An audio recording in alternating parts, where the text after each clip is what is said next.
I never thought I'd find myself kneeling in the dust of a forgotten reservation road, a dying man's blood on my hands, while 3 children clung to my worn leather vest and begged me to stay. But that's the thing about life. It doesn't ask your permission before it breaks you open and reshapes everything you thought you knew about yourself. My name's Cole Tanner, and I've been running from things my whole life. Ran from my daddy's shadow in Texas, ran from a war that still haunts my dreams, ran from a marriage I wasn't brave enough to fight for. Ran all the way to this corner of Arizona, where the sky stretches so wide you can almost forget the weight of your own mistakes. I figured if I kept moving far enough and fast enough, I might outrun the emptiness that had taken root in my chest. I was wrong. The Apache didn't teach me that. The children did. 3 little souls with too much loss in their eyes and too much hope in their small, clutching hands. They didn't know they were saving me when they asked me to stay. They thought they were the ones in need, and God knows they were. But sometimes rescue works both ways, and the person doing the saving finds out they were the one drowning all along. What I'm about to tell you is the story of how a broken cowboy found his purpose in the last place he ever expected. It's a story about the weight of leaving, the terror of staying, and the moment when whispered words from tiny mouths changed everything.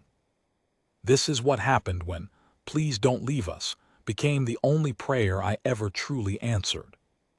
The wind had been screaming for 3 days straight, carrying red dust from the desert floor and plastering it against every surface like a curse. I'd been driving my beat-up Ford pickup through the back roads of the White Mountain Apache Reservation, delivering supplies for a church outreach program that I'd only signed up for because it got me out of my own head for a few hours each week. It was late October, and the afternoon sun was doing that thing it does in Arizona, bleeding gold and orange across the sky like someone had spilled paint and decided not to clean it up.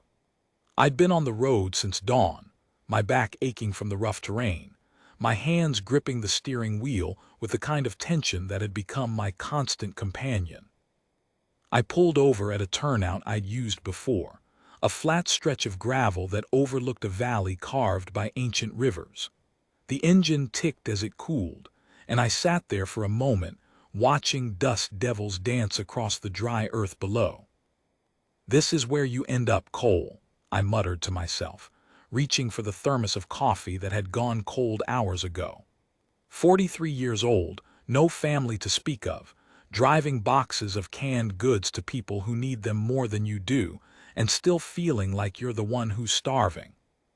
Self-pity was a comfortable old coat, worn thin in places but familiar. I'd been wearing it so long I'd forgotten there were other things to put on. The CB radio crackled to life, startling me. "Breaker 19, Breaker 19, this is Jimmy at the trading post. Anyone out near the old San Carlos turnoff? Got a call about a vehicle off the road. Sounds bad." I grabbed the mic, my thumb pressing the button with a click. "This is Cole Tanner. I'm about 15 miles east of the turnoff. What's the situation?" "Don't know much, Cole. Call came in from a cell phone, weak signal. Woman and children," she said. "Vehicle rolled. You're the closest." My stomach dropped. "Copy that. I'm heading there now. Any emergency services en route." "Dispatch is trying, but you know how it is out here. Could be hours before anyone gets that far. You've got the best chance." I didn't wait for more. I threw the truck into gear, gravel spraying as I turned around and headed back the way I came. The old Ford groaned in protest, but I pushed her harder than I should have, the engine whining as I bounced over washboard roads that had been chewed up by monsoon rains months ago. The turnoff came into view and I spotted it immediately, a dust cloud rising from the side of the road and the glint of metal catching the dying light. I pulled up fast, my tires skidding to a halt, and what I saw made my blood run cold. A dusty minivan had rolled down an embankment, coming to rest against a cluster of juniper trees that had stopped its descent. It was on its side, windows shattered, the hood crumpled like tinfoil. The smell of gasoline hung heavy in the air, mixing with the ever-present scent of sage and dust. I was out of the truck before it fully stopped, my boots hitting the ground hard. "Hello, anyone there? Can you hear me?" A child's cry answered me, thin, terrified, coming from somewhere near the wreckage. I scrambled down the embankment, rocks sliding under my feet, my heart pounding in my throat. Don't move, I'm coming," I called out, trying to keep my voice steady even as my hands started to shake. The van had landed on its driver's side. I could see the front windshield was completely gone, spiderwebbed with cracks that had given way. And there, in the twisted wreckage, I saw them. A woman, maybe 30 years old, was pinned in the driver's seat, her body contorted at an angle that made me wince just looking at it. Blood had matted her dark hair to her face, but her eyes were open, and they found mine with a desperate intensity. "Please," she said, her voice barely a whisper. "The children, my children." I've got them," I said, though I hadn't even looked yet. "Don't move, okay? Just stay still." I moved around the wreckage, my boots crunching on broken glass, and then I saw them. 3 children were huddled together near the back of the van, somehow thrown clear of the worst of the impact. The youngest was a girl, maybe 6 years old, with a cut across her forehead that was bleeding steadily. The middle child, a boy of about 8, had his arm wrapped protectively around her, his face pale but determined. And the oldest, a girl who looked to be about 10, was kneeling beside what appeared to be the frame of the rear door, trying to pry it open. Hey, it's okay," I said, crouching down to their level. "I'm here to help. My name's Cole. Can you tell me if anyone else is in there?" The oldest girl looked up at me, and something in her gaze stopped me cold. It was the look of someone who had seen too much, who had learned too young that the world was not a safe place. "There's just my mom," she said, her voice steady despite the tears tracks on her dusty cheeks. "My dad's not with us. He died 2 years ago." The words hit me like a physical blow. 2 years. This family had already been through hell, and now this. "Okay," I said, forcing myself to focus. "Okay, I need you to be brave for me. What are your names?" "I'm Lena," the oldest said. "This is Thomas, and that's Lily." She gestured to her siblings, her voice cracking slightly as she said their names. "I'm going to get you all out of here," I promised, even though I had no idea how I was going to do it. "But I need you to stay calm and listen to me, okay?" Lena nodded, her eyes never leaving mine. She had her mother's intensity, I realized, the same fire. I moved to check on the woman in the driver's seat. She was still conscious, but barely, her breathing shallow and labored. "I need to get you out of here," I said, trying to assess how to move her without causing more damage. She shook her head weakly. "Don't worry about me. Get the children out, please." "The children are going to be fine," I said, hopping. I sounded more certain than I felt. "But I'm getting you out too. What's your name?" "Maria," she whispered. "Maria Chino." "Okay, Maria, I'm Cole. I'm going to get you all out of here, but I need you to stay with me, all right? Keep talking to me." She smiled weakly, blood staining her teeth. "I can do that." I worked quickly but carefully, pulling the children out through the shattered rear window. Thomas helped Lily, his small body straining to lift his sister up to me. Lena climbed out on her own, her movements precise and controlled in a way that broke my heart. "Here, take my jacket," I said, stripping off my denim jacket and wrapping it around Lily's thin shoulders. She was shivering, though the desert evening was warm. Shock, I realized. She was going into shock. "Lily, can you look at me?" I crouched down in front of her, trying to catch her gaze. She was staring somewhere far away, her eyes unfocused. "Lily, sweetheart, I need you to look at me." Her eyes finally found mine, and something in them shifted, a flicker of recognition. "My head hurts," she said, her voice so small it was barely audible. "I know, honey, I know it does, but you're going to be okay. We're going to get you somewhere safe." I looked at Lena. "Is there water in the van? Anything we can use to clean this cut?" Lena nodded and scrambled back into the wreckage, emerging moments later with a water bottle that was miraculously unbroken. I used it to clean the wound on Lily's forehead as gently as I could, trying not to flinch at the blood still welling up. Okay, okay, that's good, I murmured, more to myself than to her. That's going to need stitches, but it's not as bad as it looks. You're going to be fine. Thomas had been standing nearby, watching everything with wide eyes. He was trying so hard to be brave, I could see it in the set of his small jaw, but he was just a kid. They were all just kids. Thomas, I said softly, can you help me with something? I need to get your mom out of the van, and I could use a strong man to help me. His eyes lit up at being called a man, and he nodded solemnly. Yes, sir. Call me Cole. I ruffled his hair gently. Okay, here's what we're going to do. I'm going to try to get the driver's side door open, and I need you to stay with your sisters, okay? Make sure they're okay while I'm working. I can do that. He moved to stand beside Lena, taking Lily's hand in his. The three of them formed a small, protective triangle, and I felt something twist in my chest.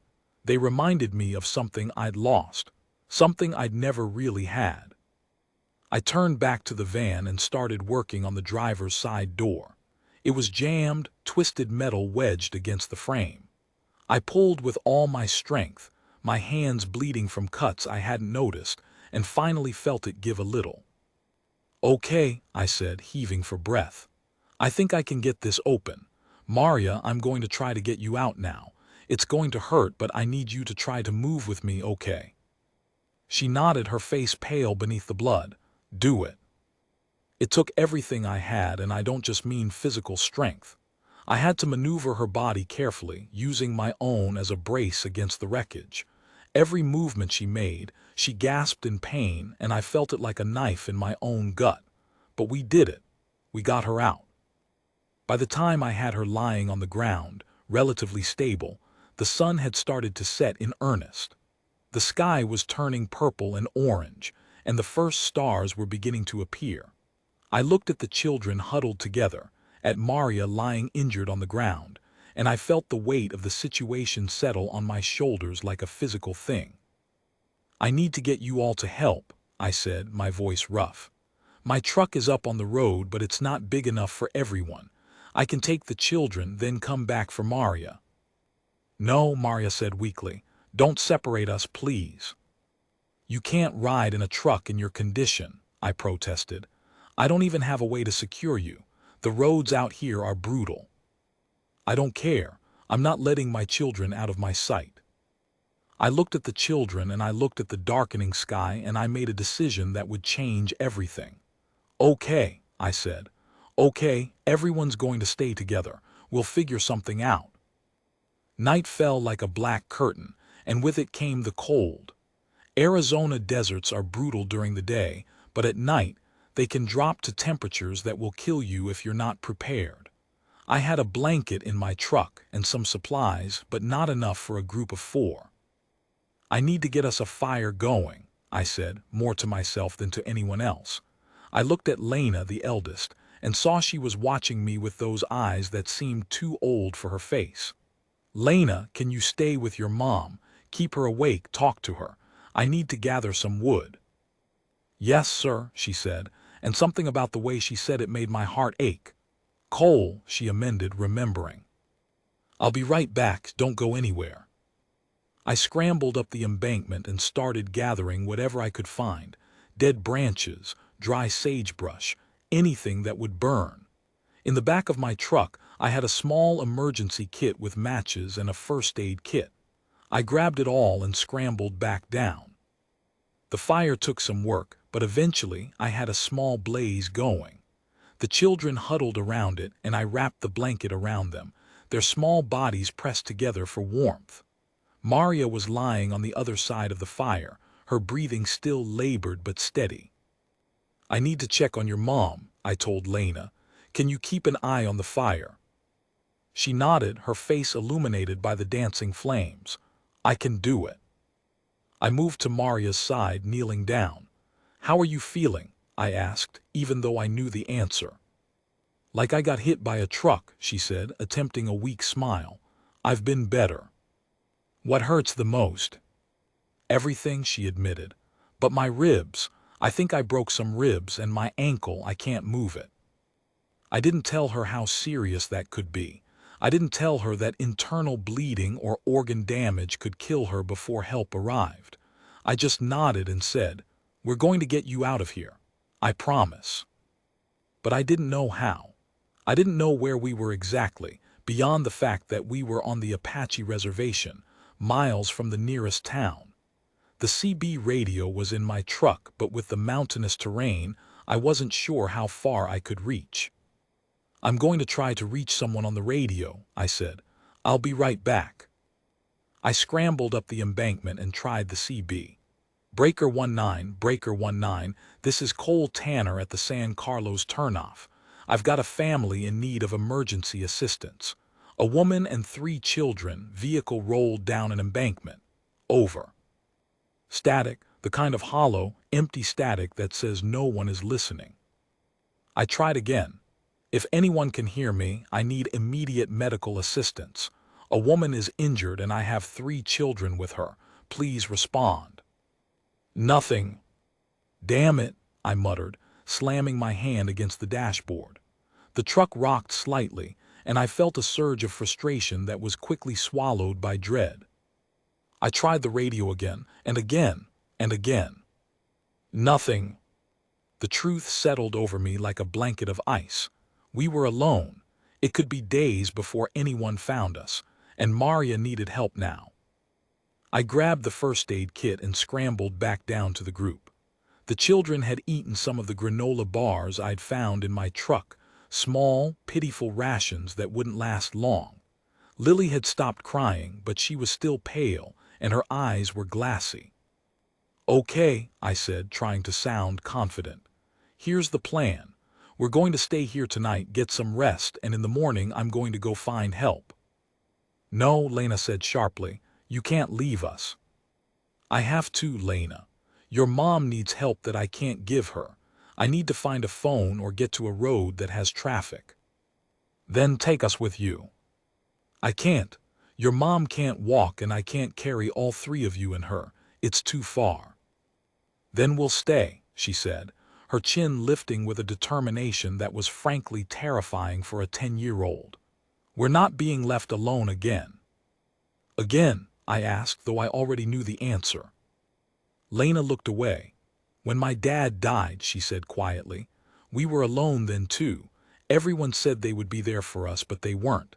They had their own families, their own problems. My mom had to do everything herself. She didn't complain, she never complained, but I saw it. I saw how hard it was."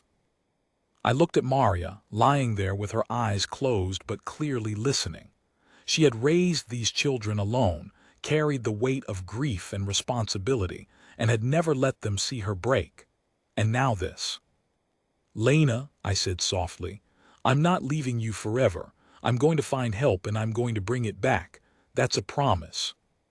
"Promises don't mean anything," she said flatly. "People make them all the time and then they leave." I didn't know what to say. How do you argue with a child who's been taught by experience that promises are empty? How do you earn trust when the people who were supposed to be there have let you down? I reached out and took her hand. She flinched at first, then slowly relaxed. "I know you don't trust me," I said, "and I don't blame you. I'm just some stranger who showed up out of nowhere, but I'm going to prove that I mean what I say. I'm not going to leave you, no matter what happens." Her small hand was cold in mine. "You can't promise that," she said. "You don't know what's going to happen." "No," I agreed. "I don't, but I can promise to do everything I can. And when you see me come back with help, you'll know that I kept my word." She didn't say anything, but she didn't pull her hand away either. It was a start. The fire crackled and popped, sending sparks spiraling up into the star-filled sky. Thomas had fallen asleep, his head resting on Lily's shoulder. The younger girl was barely awake, her eyes fluttering closed and then open again.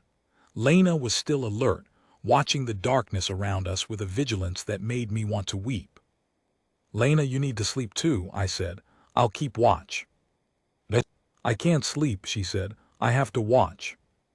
"Watch for what?" I don't know animals, bad people, anything, she shook her head. I'm the oldest, I have to protect them. Lena, you're 10 years old. You shouldn't have to protect anyone. Who else is going to? She asked. And the question was so honest, so simply stated, that I had no answer. I sat down beside her, close enough that she could feel my presence. I'm going to stay right here, I said. I'm not going anywhere. You can rest knowing that I'm watching. She looked at me, trying to decide if I was worthy of her trust. Finally, she nodded, just a small movement of her head, and leaned against my side. Within minutes, she was asleep. I looked at this family, these 4 souls who had been through so much, and felt a weight settle over me that had nothing to do with the situation. It was the weight of responsibility, of being needed, of being the one someone counted on. I hadn't felt that in a long time, maybe never. The night wore on and I kept watch. The fire died down and I added more wood, watching the flames leap up and chase back the shadows. I thought about my life, the choices I'd made, the people I'd left behind. My ex-wife, Sarah, who I'd promised to love and cherish and then abandoned because I was too scared to be what she needed. My father, who I hadn't spoken to in a decade. My friends, who I'd drifted away from because it was easier to be alone. I'd spent my whole life running, and now I was sitting in the middle of nowhere with a dying woman and her children, and I had nowhere left to run. I had to stay. I had to face this. Sometime in the dark hours before dawn, Maria started mumbling in her sleep. I moved to her side, checking her pulse, her breathing. She was feverish now, her skin hot to the touch. "Maria, can you hear me?" I asked. Her eyes fluttered open, and she looked at me with that same desperate intensity I'd seen in the van. "The children," she whispered. "Promise me you'll take care of them." "Nothing's going to happen to you," I said, but even I didn't believe it. "Promise me," she insisted, her hand reaching out to grip my wrist with surprising strength. "Promise me, Cole. If I don't make it, promise me you'll take care of them. You'll make sure they're safe." "Maria, you're going to be fine. The children need you." "They need someone," she said. "Someone who won't leave, someone who will stay."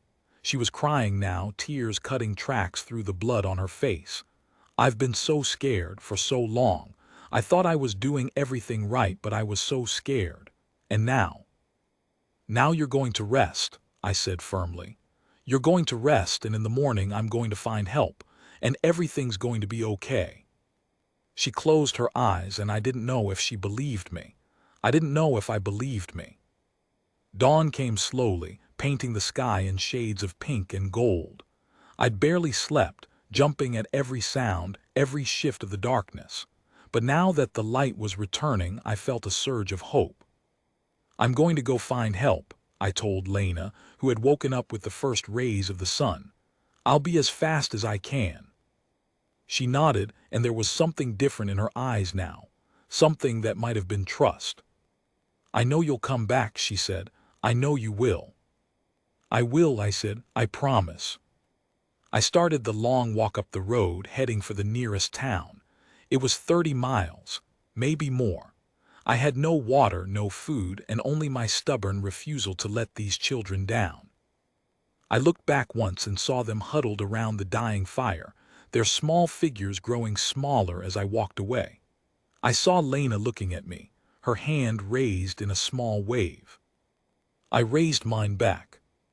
And I started walking. The sun was merciless. Every step sent a jolt of pain through my already abused body.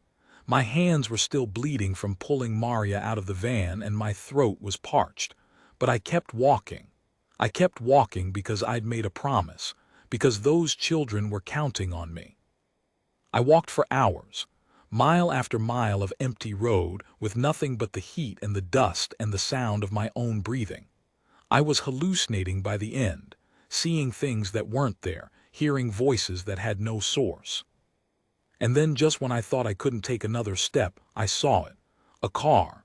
A beat-up sedan that seemed to be shimmering in the heat. "Hey," I shouted, waving my arms. "Hey, stop." The car slowed, and I ran toward it, my legs screaming in protest. An older man rolled down the window and looked at me with concern. "Son, you look like you've been through a war," he said. "What happened?" "I need help," I gasped. "There's a family, a woman and 3 children. Their car went off the road. She's badly injured." "Where are they?" I pointed. "About 10 miles back, down an embankment off the San Carlos turnoff." The man's face grew serious. "Get in," he said. "I'll drive you back and we'll get help. There's a trading post about 20 miles from here. They have a phone." "I need to get back to them," I said as I climbed in. "I promised." "I'll get you there, son. Don't worry." The drive back seemed to take forever, though it was probably less than 20 minutes. Every bump in the road felt like an eternity, every moment I wasn't moving. When we finally reached the turnoff, I was out of the car before it stopped rolling. "They're down there," I said, pointing. "I need to check on them." I scrambled down the embankment, ignoring the pain in my legs, and there they were, the children, and Maria. But she wasn't moving. "No, no, no," I said, rushing to her side. "Maria, Maria, wake up." But she was gone. The life had left her sometime during the night while I was sleeping, sometime while I wasn't watching. I felt Lena's hand on my shoulder. "She's with my dad now," she said quietly. "It's okay." But it wasn't okay. I'd made a promise. I'd promised to get help and I'd been too late. "I'm sorry," I said, my voice breaking. "I'm so sorry." Lena looked at me with those old eyes.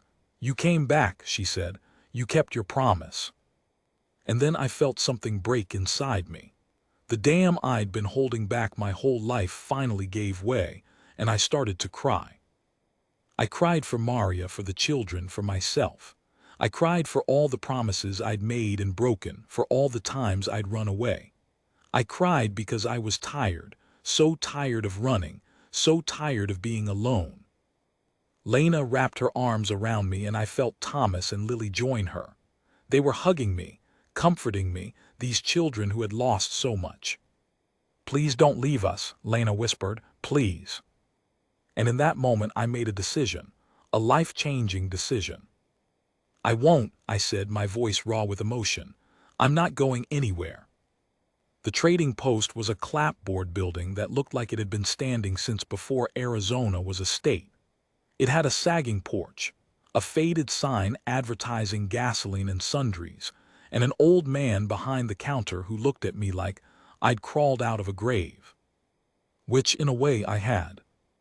The ambulance had come and gone, taking Maria's body with it. The children were at the post's back room, being checked over by a paramedic who'd arrived with the county sheriff. I was sitting on the porch, my hands shaking, the weight of what had happened pressing down on me like a physical thing. "You want some coffee?" the old man asked, appearing beside me with a steaming cup. "You look like you could use it." "Thanks," I said, taking the cup. The warmth seeped through my cold fingers and I realized I was shaking. "I'm Jimmy," the old man said. "I own this place, been here 40 years. "Cole Tanner." Jimmy nodded, settling onto a rickety chair beside me. "I heard about what happened. That's rough, son, real rough." "She died," I said, my voice flat. "I was supposed to get help and she died." "Couldn't have saved her anyway," Jimmy said. "I talked to the paramedics. Internal bleeding, massive trauma to her organs. She wouldn't have made it even if you'd been at a hospital when it happened." I knew he was trying to make me feel better, but it didn't work. It still felt like I'd failed, like I'd let her down. "What happens now?" I asked. "The children, who takes care of them?" Jimmy's face grew somber. "That's the thing, son, Maria Chino. She was all they had.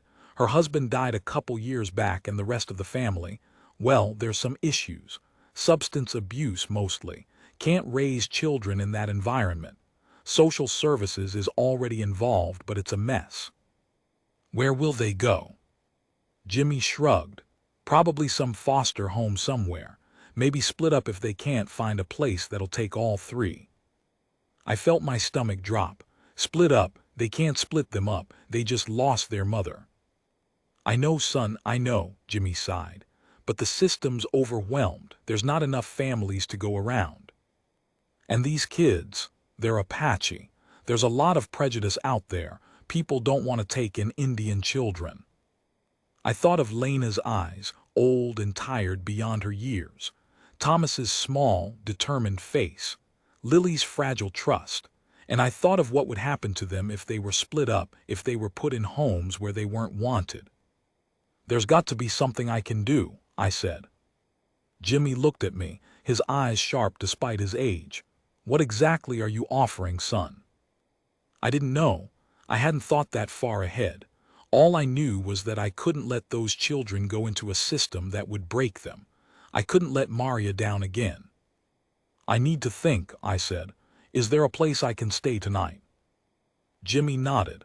"Got a room out back. It's not much, but it's warm and dry. You can stay as long as you need." "Thanks," I said. "I appreciate that." The room was small, with a bed that looked like it had been salvaged from a motel that had gone out of business in the 70s. There was a worn-out chair, a lamp with a crooked shade, and a window that looked out on the desert. I sat on the bed and stared at the wall. I thought about Maria, about the way she'd looked at me in the van, desperate and scared but determined. I thought about the children, huddled together in the wreckage. I thought about Lena's whispered plea. "Please don't leave us." I was just a cowboy, a drifter, a man who'd spent his life running from responsibility. What did I know about raising children? But then I thought about my own childhood.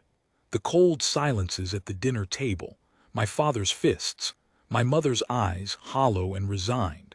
I thought about how I'd sworn I'd never let anyone feel that alone, that abandoned. And I knew what I had to do. The next morning, I found the children in the trading post's back room, eating a breakfast of cereal and toast that Jimmy had fixed for them. They were quiet, subdued, as if they'd cried themselves out and had nothing left. "Hey," I said softly, sitting down at the table with them. "How are you doing?" Lena looked up at me. "We're okay," she said, though it was clearly a lie. "I've been thinking," I said, "about what happens next." "What happens next is we get taken away," Thomas said flatly. "That's what happens." "Thomas," Lena said sharply, "don't." "It's true," he said. "It's what happens. Dad died and we stayed with Mom. Now Mom died and we'll go somewhere else. Maybe together, maybe not." I saw the pain in his eyes, the fear he was trying so hard to hide. "What if I told you that you didn't have to go anywhere?" I asked. They all looked at me, their expressions shifting from confusion to hope to wariness in the span of a heartbeat. "What do you mean?" Lena asked. "I mean," I said, taking a deep breath, "I mean I want you to stay with me. I want to take care of you." The silence that followed was deafening. "Why?" Thomas finally asked. "You don't even know us." "Because I made a promise to your mother," I said.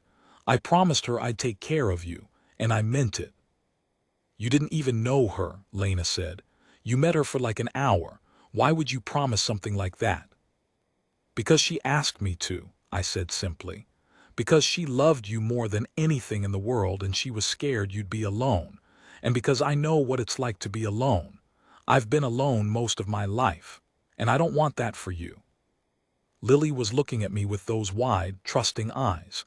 "You're going to be our new daddy?" she asked. The word hit me like a punch to the gut.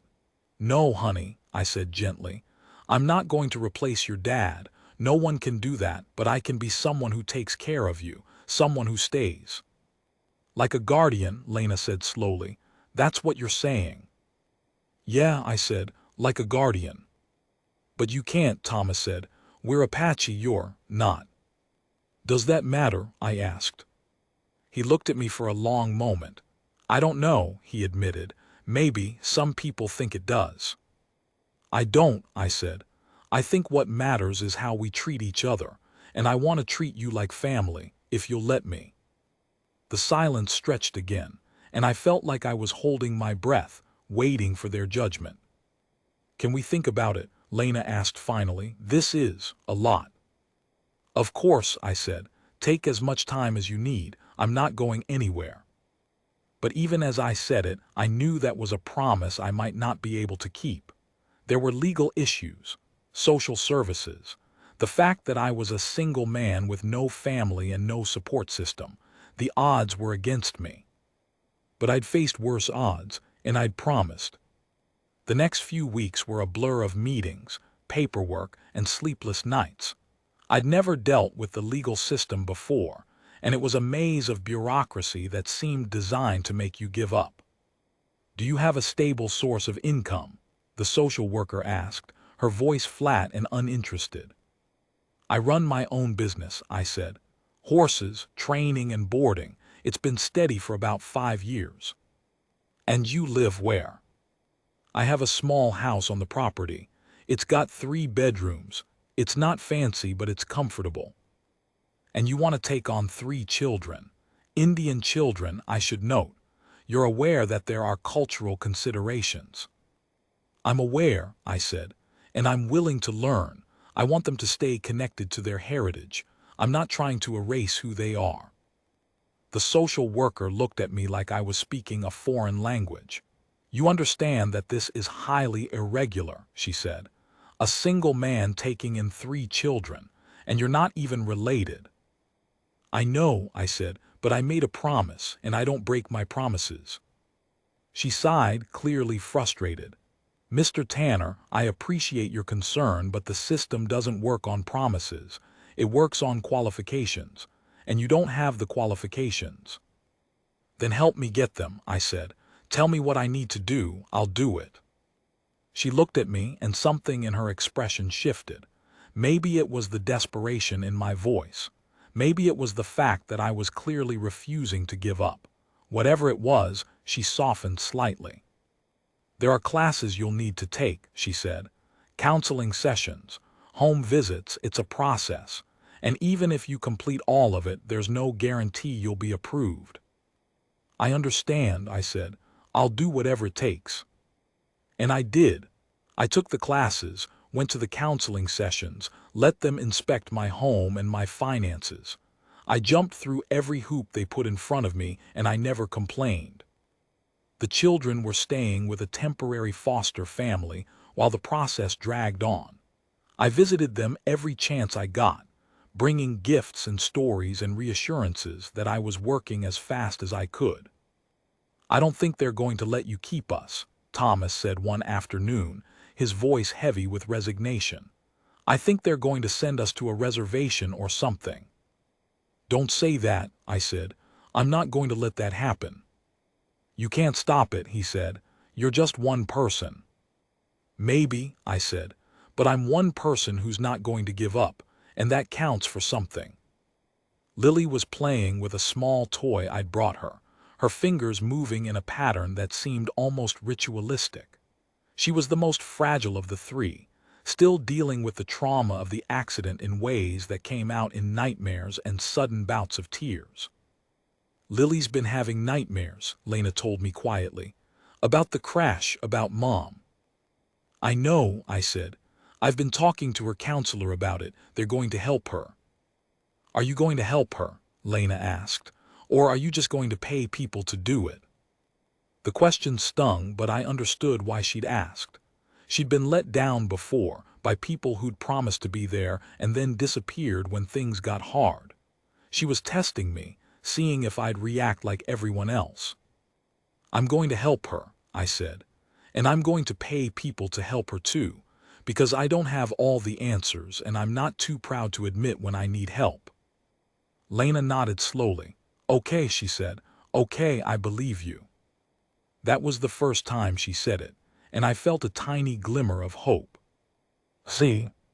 The hearing was in a courthouse in Hallbrook, a town that seemed too small to have such an imposing building. I was nervous, my hands shaking slightly as I walked through the doors. The children were there, sitting with their temporary foster parents. They looked small and scared, and I wanted to scoop them up and promise them everything was going to be okay. But I couldn't make promises I wasn't sure I could keep. The hearing was brief, formal, and terrifying. The judge listened to testimony from social workers, psychologists, and the children's advocate. He asked questions about my background, my finances, my intentions. I answered as honestly as I could, my voice steady even though my insides were churning. "You understand the gravity of what you're asking," the judge said. "These children have been through significant trauma. They need stability and support. They need someone who will be there for them, not just now, but for the long haul." "I understand," I said, "and I'm prepared to be that someone." "And what happens if you change your mind?" the judge asked. "What happens if you decide this is too much?" I met his eyes. "Then I deal with the consequences," I said, "and I do whatever it takes to make sure these children are taken care of. I'm not going to abandon them. I made a promise to their mother and I'm going to keep it." The judge looked at me for a long moment. Then he looked at the children. "Lena," he said, "you're the eldest. What do you think about this?" Lena stood up, her back straight, her chin lifted. She looked like a warrior queen, small and fierce. "Mr. Tanner saved our lives," she said. "He got us out of the van and took care of us. He made a promise to my mom and he kept it. He's been working really hard to be able to take care of us. And I think he's the best chance we've got." The judge nodded slowly. "And Thomas, Lily, what do you think?" Thomas stood up next. "He's not like the other people," he said. "The other people who said they'd help and then didn't. He's real, I can tell." Lily just nodded, her eyes wide and solemn. The judge turned back to me. "Mr. Tanner," he said, "it's the opinion of this court that you have shown extraordinary dedication to these children. Against the odds, you've worked to meet every requirement placed before you, and you've proven that your commitment is genuine." I held my breath. "Therefore, I'm granting you temporary guardianship, pending a review in 6 months. If that review goes well, we'll make it permanent." I felt like the ground had fallen out from under me. "Thank you," I managed. "Thank you so much." "Don't thank me yet, Mr. Tanner," the judge said. "The real work starts now. These children need more than promises. They need action. Show me you can do that and we'll talk again." "I will," I said. "I promise." The children rushed to me, and I wrapped my arms around all 3 of them, feeling their small bodies press against mine. I felt their tears soaking through my shirt, and I realized I was crying too. "We're going home," I said, "all of us together." Part 3, the heart of the family. The first few weeks were chaos. I'd never lived with children before, and suddenly I had 3 of them to feed, clothe, entertain, and educate. My carefully ordered life became a whirlwind of school pickups, homework help, doctor's appointments, and nighttime routines. "I can't do this," I said to Jimmy one afternoon, after I'd dropped the kids off at school and taken a moment to sit on the porch and breathe. "Sure you can," he said. "You're already doing it, you just have to keep going." "Keep going," I repeated, laughing bitterly. "That's your advice?" "Yep," he handed me a cup of coffee. "That's all there is, son. You just keep going and eventually it gets easier." It didn't feel like it would get easier. Every day was a new challenge, a new way to fail. Lily had nightmares almost every night, waking up screaming for her mother. Thomas was angry, lashing out in ways that worried me. Lena was trying so hard to be strong that I could see her cracking beneath the surface. But there were good moments too. Moments of laughter, of connection, of progress. One night Lily woke up crying, and I held her in my arms until she fell asleep again. She was so small, so fragile, and I felt a fierce protectiveness I'd never known before. "It's okay," I murmured. "I'm here, I've got you." She looked up at me with eyes full of trust. "You'll stay?" she asked. "I'll stay," I promised. "I'm not going anywhere." As she drifted back to sleep, I thought about what it meant to be a parent. It wasn't about being perfect. It was about being present, about showing up every single day, even when you didn't have the answers. That night I realized that the children were teaching me as much as I was teaching them. They were showing me how to love, how to be patient, how to trust. They were breaking down walls I'd built around my heart. The healing was slow, uneven, full of setbacks, but it was happening. Thomas joined a youth group at the local community center, and for the first time I saw him smile. Genuinely smile, without the weight of grief behind it. "There's this kid," he told me one evening, his eyes bright.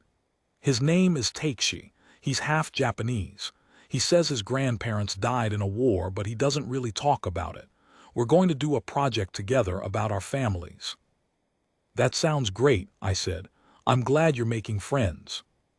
He shrugged. "He's not really a friend, he's just someone to talk to." Sometimes that's the same thing. Lily was doing better too. She'd started drawing, creating pictures of our family that hung on the refrigerator in a proud display.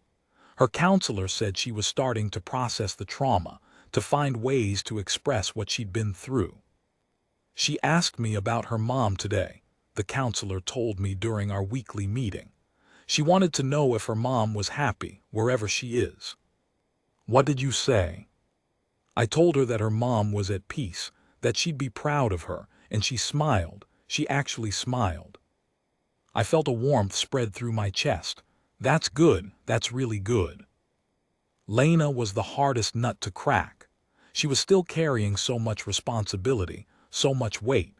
She'd been parentified in ways that were hard to undo, trained from a young age to be the caretaker, the fixer.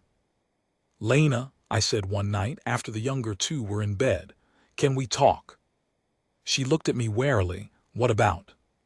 "You, how you're doing, how you're feeling." "I'm fine," she said automatically. "Everything's fine."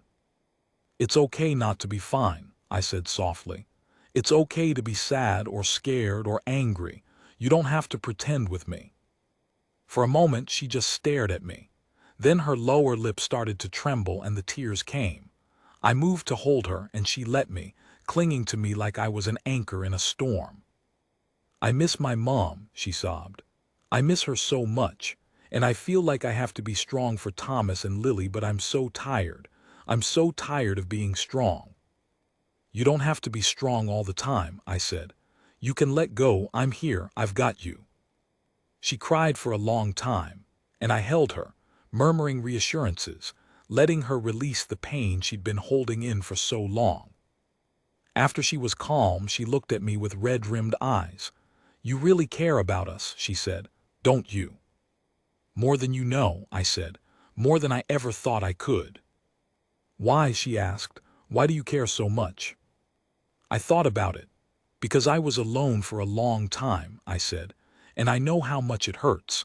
I know what it's like to feel like no one cares, like no one sees you, and I don't want you to feel that way, not ever." Lena nodded slowly. "You're not like anyone I've ever met," she said. "You're good." The words hit me like a blow.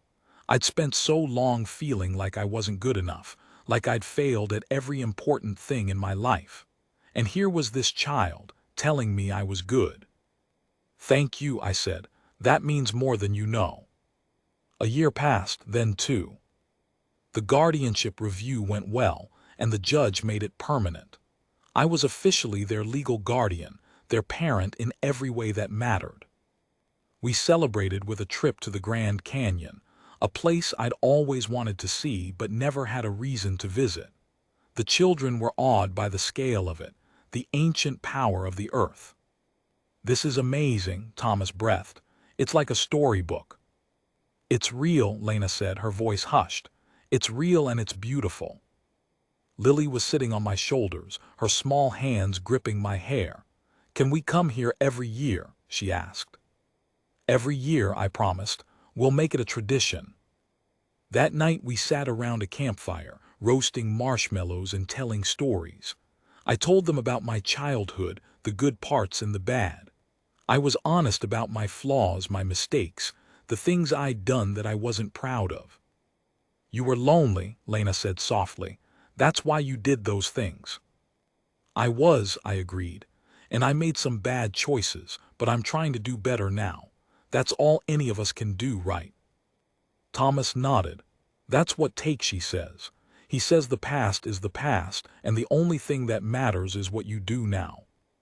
"Your friend's a smart kid." He is, Thomas agreed. He's teaching me that it's okay to be angry as long as I don't let it control me. I'm glad you have him, I said. I'm glad you all have people who care about you. That's what family is, right? It's not just blood, it's who you choose. We chose you, Lily said, her voice small but certain. We chose you to be our family. And I felt the tears come again because I'd never been chosen before. I'd always been the one leaving, the one abandoning. And now, for the first time, I was the one who stayed. Chapter 10, The Reckoning. But there were still hard days. Days when the weight of it all felt too heavy, when I wondered if I was really the right person for this. One day, Thomas came home from school with a black eye. He'd gotten into a fight with a kid who'd made a joke about his mother's death. He said she was in hell, Thomas said, his voice shaking. He said she was burning because she was a sinner, and I couldn't just let him say that. I felt a surge of anger that surprised me. What did you do? I hit him, Thomas said, and I told him to take it back, but he wouldn't. I wanted to be angry at him for fighting, but I understood. I'd been a kid like him, full of rage and grief and nowhere to put it. Thomas, I said softly, I'm sorry you had to hear that, and I'm proud of you for standing up for your mom, but you can't fight everyone who says something stupid. There will always be people who don't understand, people who say cruel things. You have to find a way to let it go. Let it go, he asked, incredulous. How can I let it go?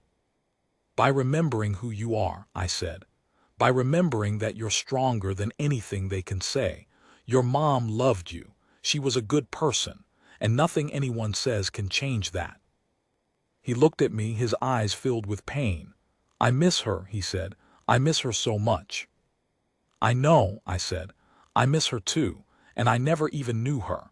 But I know she was special because she raised you. She raised 3 amazing kids who I love more than anything in the world. Thomas hugged me, his small body shaking with sobs, and I held him just as I'd held his sisters and let him cry. The years passed and the children grew. Lena went to college, studying social work. She wanted to help kids like her, kids who'd been through trauma and needed someone to believe in them. Thomas joined the military, serving his country and carrying on his father's legacy. He wrote to me every week, telling me about his adventures, his struggles, his hopes for the future. Lily became an artist, painting beautiful landscapes that captured the spirit of the desert. She said I'd inspired her by showing her the beauty in the world. And me, I stayed. I kept the ranch running, kept the house full of warmth and love. I became the person I'd always wanted to be, the person I'd thought I was incapable of becoming. One evening when they were all home for the holidays, we gathered around the table and shared a meal together. The laughter was loud, the conversation easy. I looked at them, these 3 children I'd never expected to have, and felt a profound sense of gratitude. You look happy, Lena said, catching my eye. Really happy. I am, I said. I never thought I'd be this happy. You deserve it, she said. You deserve all the happiness in the world. I shook my head. I don't deserve anything, I said, but I'm grateful for everything. Lily stood up and came around the table to hug me. You're the best father anyone could ask for, she said. I'm so lucky to have you. I hugged her back, tears streaming down my face. No, I said. I'm the lucky one, I'm the lucky one. Thomas came over and joined the hug. We're all lucky, he said. We found each other, and that's what matters. We stayed like that for a long time, wrapped in each other's arms, a family forged from tragedy and held together by love. Please don't leave us, Lena had whispered that night so long ago. And I hadn't, I'd stayed, and in staying I'd found everything I'd ever been missing. Part 4, The Legacy, Chapter 12, The Empty Nest. The hardest part of parenting, I discovered, was letting go. It started with Lena. She was 22, finishing her master's degree, and she'd been offered a job at a social services agency in Phoenix. It was a great opportunity, a chance to make a real difference, and I was proud of her. but I was also scared. Scared of losing her, scared of being alone again. "You'll come visit," she said, packing her bags. "I'll come home for holidays. It's not like I'm disappearing." "I know," I said. "I know, it's just, I'm going to miss you." "I'm going to miss you too," she said. "But I'll be okay, you taught me that." The day she left, I sat on the porch and watched her car disappear down the dusty road. And I felt a familiar ache, the same ache I'd felt when Maria had died. But it was different now. It wasn't loss. It was love. It was letting go because I knew she was ready, because I knew she'd be okay. Thomas left a year later, deploying overseas. He was a soldier now, serving his country and carrying on his father's legacy. I was terrified for him, but I didn't show it. I said goodbye with a smile, and I prayed every night that he'd come home safe. "You'll be back," I said. "I know you will." "I'll be back," he agreed. "I promise." And Lily, my sweet Lily, left last. She'd gotten a scholarship to an art school in Santa Fe, a chance to follow her dreams. She was the hardest to let go because she was the youngest, the one who'd always been so fragile. "You'll call," I said. "You'll call every week." "Every week," she agreed. "And I'll send you pictures of everything I paint." "Good," I said. "That's good." She hugged me, her small arms wrapping around my neck. "Thank you," she said, "for everything, for saving us, for being our father." I couldn't speak. I just held her and let her go. The house was quiet now. Too quiet. I'd gotten used to the noise, the chaos, the constant motion of family life. And now it was just me and the horses and the silence. Jimmy came by one afternoon, bringing coffee and a sympathetic ear. "Empty nest syndrome," he said. "I went through it myself. It gets easier." "When?" I asked. "When does it get easier?" He shrugged. "When you realize they're still yours, they're not gone, they're just out there, living their lives, and you get to watch them grow." I nodded slowly. "I suppose you're right." "Of course I'm right. I'm old, I know things." We sat in silence for a while, watching the sun set over the desert. "They're coming home," I said finally. "All three of them for Thanksgiving." "That's wonderful," Jimmy said. "You must be excited." "I am," I said. "I can't wait." Thanksgiving came, and the house was full again. Lena brought her boyfriend, a kind-faced social worker she'd met at work. Thomas brought a friend from the military, a young woman who had the same fierce determination in her eyes. Lily came with a portfolio of her art, showing me everything she'd painted in the past year. I was amazed by her talent, by the beauty she'd captured in her work.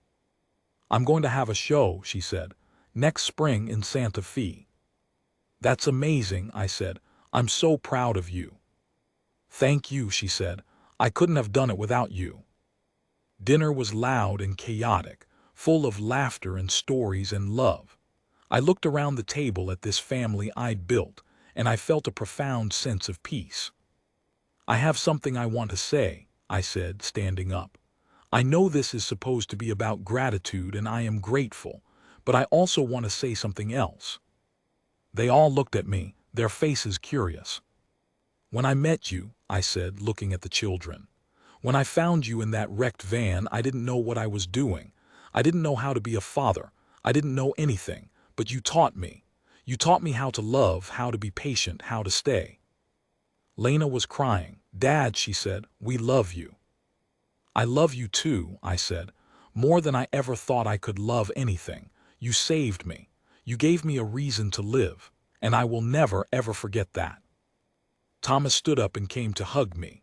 Lily followed, and Lena, and we were all crying and laughing at the same time. "You're our father," Thomas said. "You're always going to be our father, no matter where we go." "Promise?" I asked, my voice breaking. "Promise," they said together. And I believed them. Years later, I was sitting on the porch, watching the sunset, when I heard a car pull up. It was Lena, with her husband and their 2 children.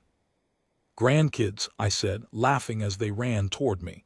"I have grandkids." "Surprise," Lena said. "We wanted to come visit." The children wrapped themselves around me, small bodies full of energy and life. I felt the same fierce love I'd felt for their mother, the same protectiveness. "Grandpa," the oldest said, tugging on my sleeve, "can you tell us a story, the one about the big adventure?" "Which one?" I asked. "There are so many." "The one about the accident," she said. "The one where you saved my mommy." I hesitated. I didn't talk about the accident often. It was still painful, even after all these years. "Please, Grandpa." The younger child said, "Please tell us." I sighed and settled back in my chair. "All right," I said. "I'll tell you the story, but you have to promise to be brave." "We'll be brave," they said. "We promise." And I told them the story. I told them about the accident, about Maria, about the children I'd found in the wreckage. I told them about the promise I'd made and the life I'd built. "You were so brave," Lena said when I was done. "You saved all of us." "No," I said, "you saved me. You gave me a reason to stay." She hugged me and I felt the weight of the years, the gratitude, the love. "Please don't leave us," she'd whispered that night so long ago. "I won't," I'd promised. "I'm not going anywhere." And I hadn't. I'd stayed. I'd built a family. I'd found a purpose. And now, sitting on the porch with my grandchildren, watching the sunset over the desert, I realized that I'd gotten everything I'd ever wanted. Not the things I'd been running from or the things I'd been chasing, but the things I'd found when I stopped running. I was home finally, truly. And I wasn't going anywhere. I was 93 years old, surrounded by my family, in the house I'd built with my own hands. The sun was setting, painting the sky in shades of purple and gold. My children were there, my 3 children, now grown and successful and full of the love I'd poured into them. My grandchildren were there and my great-grandchildren, all of them gathered together to say goodbye. "I'm not afraid," I said, my voice weak but steady. "I'm ready." "Don't leave," Lily said, her face wet with tears. "Please don't leave us." But it was different now. There was no terror in her voice, no desperation, just love, just the pain of saying goodbye. "Remember what I told you," I said. "Remember the story, remember that I stayed." "We'll remember," Lena said. "We'll never forget."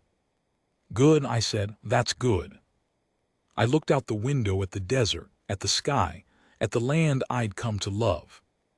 "I was alone for so long," I said. "And then I found you, and you made me whole, you made me human." "We love you," Thomas said.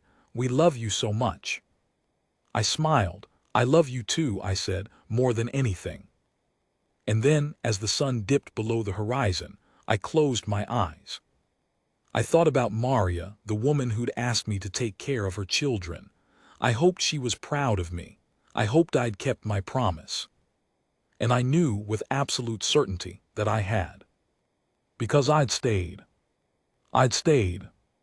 And in staying, I'd found everything I'd ever been missing. The sun set, the stars came out. And the family I'd built carried on.